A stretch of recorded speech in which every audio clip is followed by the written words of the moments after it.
How's it going, YouTube? Welcome to D20 Woodworking, and I have a really quick question for you. Who is the weakest hero in Marvel Champions? Think about it and answer down in the comments because I'm curious of who you think is the weakest hero. And the reason I asked this is because it was asked over on Reddit.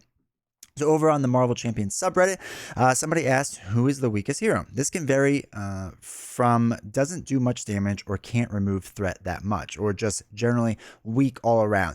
And really quick, I want to talk about this for a second. The terms weak and strong heroes is always kind of weird to me because they're super subjective, and I like better and worse hero almost makes sense in the context of like how many games you could possibly win with them. But like strong and weak, it could be so many different things, but we'll get into that in a second. So over on this page, they said, it doesn't do much damage, whatever. And I'm not exactly happy with a lot of these responses because they go Valk, Valk, Valk. There's talk about Hulk, right? Further down, there's just a lot of like Valk and Hulk, right? Hard Discgram, Valk, Valk. Talked about a bit Hulk. Talks about Hulk. Hulk is the weakest. Valk, Hulk, Thor, Drax, Wasp, Iron Man. I have a big problem with this person. Valkyrie, sure, Hulk is weak. Right, but in the context of this question, it was about doesn't do much damage. That doesn't 100% make sense to me because Hulk does like all the damage, right? And Valkyrie can do a lot of damage to a ton of minions out there. Like Valkyrie can be a pretty powerful hero out there on the table. Now I get the argument when talking about doesn't remove much threat. Or you want to say that like as a solo gamer, they don't win a lot, maybe? That's what we're talking about. Maybe they're not the best overall well-balanced heroes. I guess that's an argument you can make as well. But it's still kind of weird to me that Hulk is always considered as a weak hero. Even bad is kind of weird. And I get it because you have to rank them all somewhere, right? There's only so many heroes out there. But still, if you have a Hulk on your side, you're looking at them to do like 15 damage, right? That's what you're looking for Hulk to do. And that's what Hulk does well. When you play Valkyrie, you're looking for Valkyrie to go out there and slay all the minions on the table, and that's what Valk can do. You see, it's really just they're weak in other things, sure, but they're super strong in what they do well. And maybe it's because I play a ton of Hulk and a ton of Valkyrie that like I've gotten them to work on solo. I've gotten them to work on expert, so I don't always agree with this. They're always the weakest. Now, when people ask me who do I think is kind of the worst heroes, the ones that I struggle with, and I hate like saying it broadly as like, oh, these are just for every single human being out there, they're going to be always bad, right? Like I don't like phrasing it that way. But for me personally, the heroes I'm not good with is Hawkeye. I'm just straight up not good with Hawkeye. I don't know what it is. I cannot grasp him. And I know a lot of my community likes Hawkeye. This isn't to put Hawkeye down. It's just not a good hero for me. And same with Spectrum. I think Spectrum's not that great. She gets caught off in the wrong phase a lot for me, and that always kind of stinks and never really does well for me. So yeah, Spectrum's another one. But like to me, if I was talking about my worst heroes, and this is just for me, right? This isn't like if somebody asked me who's the worst hero in the game, I think that's super subjective. I don't know if I could really answer that.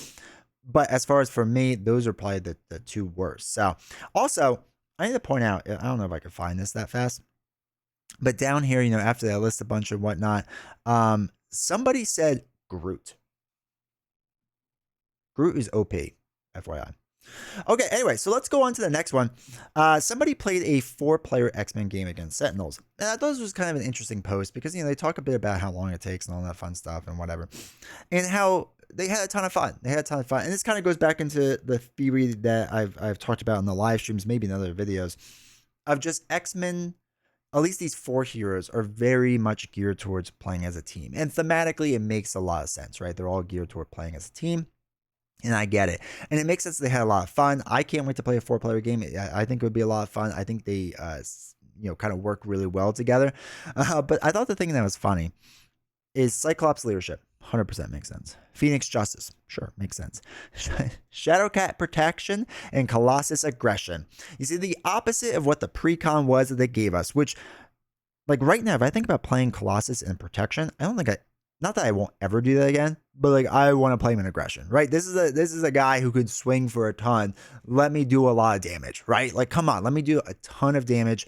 And Shadowcat protection is dirty, right? The fact that you can be on the phase side and basically take no damage whatsoever, that's awesome, right? And then if you could just do a basic attack and flip back over the face, like it's gross. It's so amazing. But I like that this person, that their group kind of like fell into what I almost consider like what most people are kind of falling into with these heroes right now is Cyclops leadership makes the most sense. Phoenix justice makes the most sense. Shadowcat protection makes the most sense. Colossus aggression makes the most sense.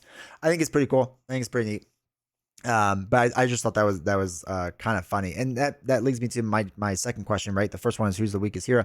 Second one, in each of these heroes, what aspect do you play them the most? I've been running polls on YouTube in my community tab, so you can go see the results of the community as a whole. But if people want to comment about it down below, please do. All right, the last one is actually in the board game subreddit. And I thought this was kind of interesting because they're asking the community to help them choose a story-heavy game. Now, they got into Catan, and then that led them down the dark road of, El Dorado, Lost Ruins of Arnak, Too Many Bones, let's go, Spirit Island, let's go, Marvel Champions, hey, and Return to Dark Tower. They started playing and collecting board games. I purchased like Gloomhaven, Jaws of the Lion, but I mostly play these games solo and, didn't really accept and tear down, which, by the way, complete side note, I don't think Jaws of the Lion / Gloomhaven is a very good solo game. It's always ranked really high. I don't fully understand that, but whatever. The digital version is not bad. The digital version is fun, but the actual board game, I don't think it's really good solo, but that's a whole nother side thing. Anyway, so they asked for different opinions and whatnot, and one of the things they talked about was Tainted Grail, because they just had their Kickstarter recently, or their GameFound crowdfunding pledge, ISS Vanguard, Oathsworn, and Sleeping Gods.